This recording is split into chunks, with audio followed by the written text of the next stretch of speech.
I guess it's on. Hey friends, and welcome to Kids Church Online with One Church TO. I'm Pastor Stephanie, and this month we're learning all about peace. And peace is this: proving you care more about each other than winning an argument. Now, sometimes that can be easy, and sometimes it's definitely not easy. Today, we're gonna learn about a person who chose peace over maybe what he thought was right. He thought one thing, but he chose peace. We're gonna take a look at that story in 1 minute. But before we do that, let's do worship. We worship to give thanks to God. Worship looks different depending on who you are, but here, we like to sing and dance. If you're not a singer or a dancer, that's okay. Listen to the song as the lyrics are shown on the screen. We'll see you in a few minutes.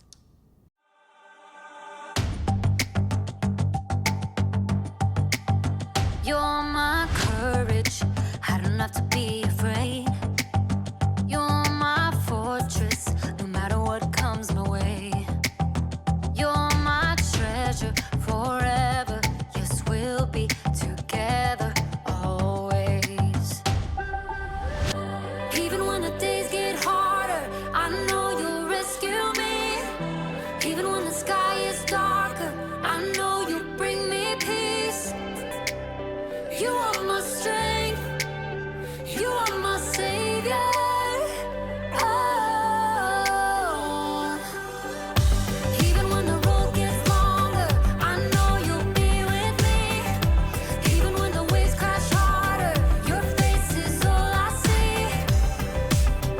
You are my strength, you are my savior. Oh. You are with me every single day. Through the darkness, oh, you lead the way. You're my treasure forever, yes, we'll be together always. Even when the days get harder, I know you'll rescue me.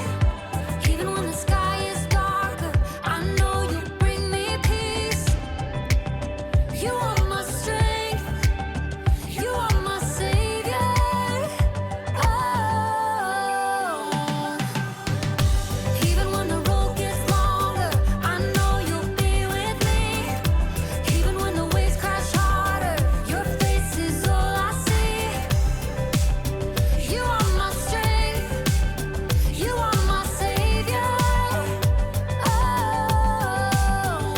Every time I fall, you pick me up. You fight for me, you overcome. You bring me peace, you give me love. For you I sing, to you I run. I praise your name for all you've done. You are my strength, you are my savior. Ooh. Even when the days get harder, I know you'll rescue me. Even when the sky is darker, I know you'll bring me peace. You are my strength, you are my savior. Oh. Even when the road gets longer, I know you'll be with me. Even when the waves crash harder, your face is all I see. You are my strength, you are my savior.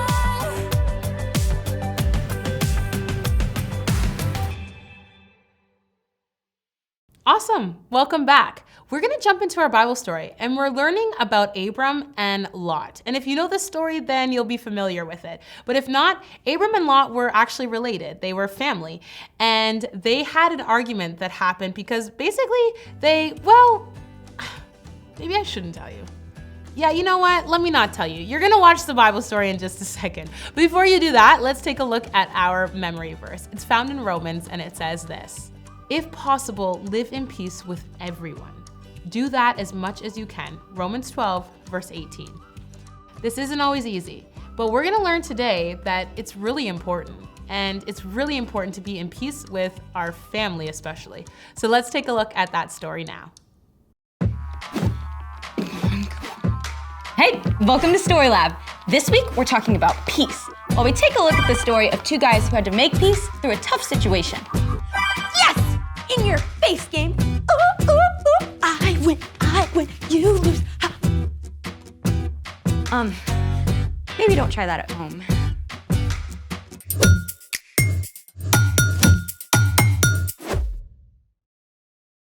Hey guys, I'm Skylar. And I'm Sebastian. This week, we're talking about peace, which is proving you care more about each other than winning an argument. Not that we ever argue. Of course not. Psh. Anyway, ready for today's experiment? You know it. So today, we're turning Coding fire a different robot. colors. What? This was my week. No way, I checked the calendar. Yeah, but we changed it. Remember that whole conversation? Coding is way cooler. Then fire? I think not. Coding. Fire. Coding. Fire. Coding. Fire. Coding. Coding. Great. There's only one way to settle this. Rock, paper, scissors, shoot. Yes. Yes, now you will be the robot and I will code you. Nope. But I won. We'll do your experiment, but I want to be the coder. Fine, be my guest. I kind of sort of need you to tell me what we're doing with the whole coding thing. So glad you asked. So, have you ever played a game where you have to press a button to attack or jump? You just described about 99% of all video games, so yeah. Well, that jump is thanks to a little thing called code. Code is like the brains of a computer. Whether it's a tablet or a robot, the code tells the computer what to do. See this jump? Yeah. Well, this is all the code that is needed for this jump. Whoa. It takes all of this for one little hop? Yep, computer brains need super specific instructions for every single action in a game. That's actually very cool. Then, let's do it! Today's experiment is called Robot, Make Me a Sandwich. You need to look the part. I will now create the code for Sebastian Robot to make a sandwich. For this experiment, you'll need a loaf of bread, a jar of peanut butter, a jar of jelly, a butter knife, one friend, and a blindfold. Of course, you know, I have to depend on you for the right instructions, just like the way a computer or robot depends on the right code. Sebastian Bot is ready to roll. Okay, Sebastian Bot, walk to the table. Error. Say please. But robots don't, fine. Please walk to the table. Error. Table not found. Okay, please walk forward.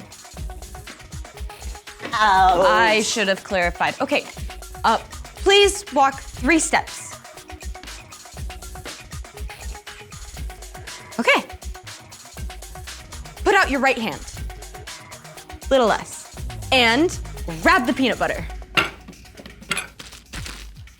No, not the bread. I do not know. Peanut butter. Feel around for a lid.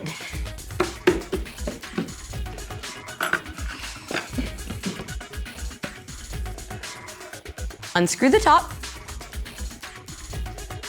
Now, spread the peanut butter on the bread.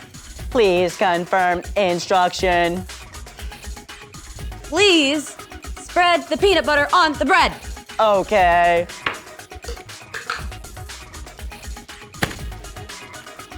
No, with your hand with the knife! I do not know. And Knife. why didn't you take the bread out of the bag? Sebastian Bot does not know. Bread bag. Hey, you can't get mad at a robot. It's just doing what you told it to do. Yeah! Sorry.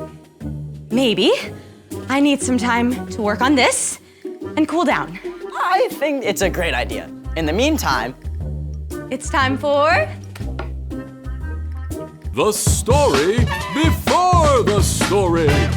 Today, we're in the book of Genesis, which tells us how God created the entire amazing world. But when people turned away from God, the world was broken. From the beginning, God had a plan to draw people back into relationship. God chose a man named Abram and promised to bless the whole world through Abram and his family, making them more numerous than the stars. Abram trusted God. He and his wife Sarai and his nephew Lot left behind everything they knew. Together, they ventured to the brand new land where God had called them. Which is where our story starts. Take it away. Hey everyone, I'm Erica. Ever play one of those choose your own adventure games? Well, today's story is about two guys who made some tough choices. Ready to play? In the new land where God had called them, Abram and Lot did well and gained sheep and livestock. Those flocks and herds began to grow and grow and grow. Sounds great, right? But there was a big problem. The two of them had so many sheep and livestock that there wasn't enough land to go around. The shepherds and herdsmen who watched over their flocks started fighting. Hey, it's our turn for this field. Are you kidding? We were here first. Don't you bleat at me.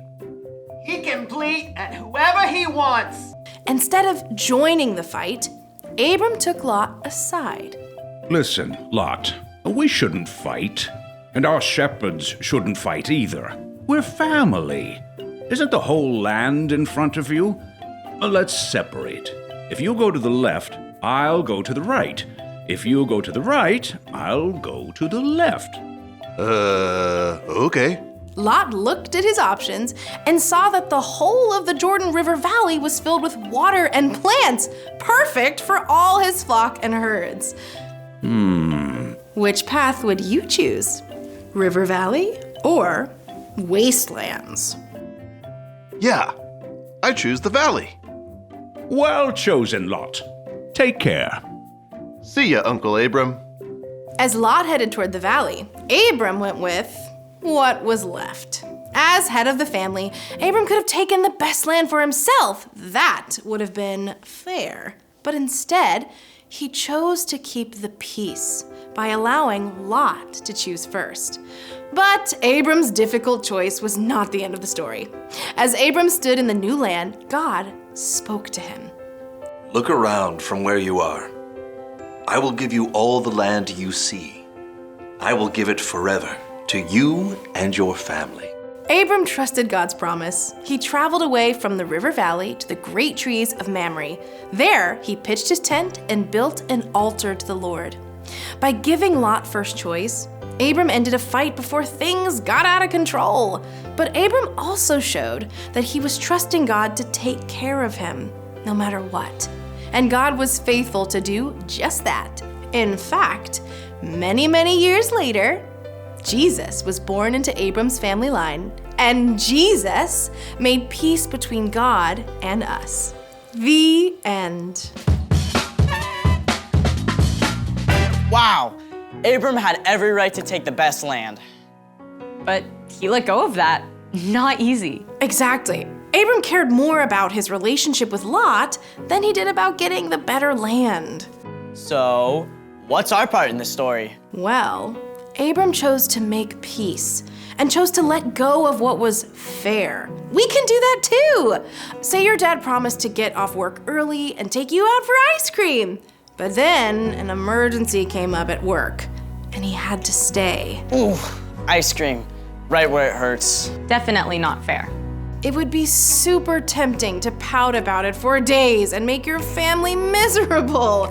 But you can choose to let it go and be patient until your dad can take you a different day. Or maybe it's your turn to pick the snacks, but your mom forgot and let your little brother choose instead. It might not feel fair, but instead of getting mad, you can wait till next time so you can pick the snacks.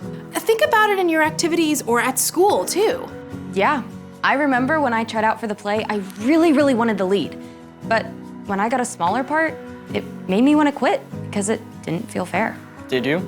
No, and it was actually super fun. I made a lot of friends. You could have missed that. Exactly. Now, there are times when something isn't fair and needs to be made right. And you can always talk with a grown-up about that. True story. Good point. I think you've both got it. See you next time. Bye. So here's the thing. You can show you care by letting go of what's fair. I can let go of what's fair. I can't let go of lunch. Then let's finish. Rotate hands towards each other until the upward-facing sections of the bread touch, forming a combined structure.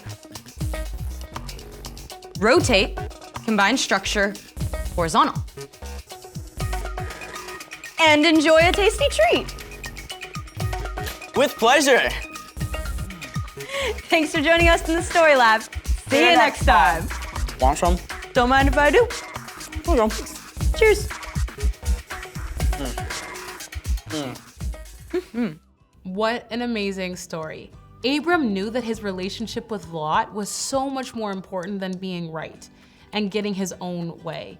He wanted his relationship with his family to be maintained. He didn't want to ruin things. Now, sometimes that's really hard. And I think that I can learn from this Bible story because sometimes the people that get on my nerves the most are family members. Am I right? I hope I'm not the only one. But it's so important. Our relationship with our family is so important. And so instead of getting our own way, we can choose to lean closer into our family and letting and having peace about it. Here's the bottom line for today. You can show you care by letting go of what's fair. That's hard.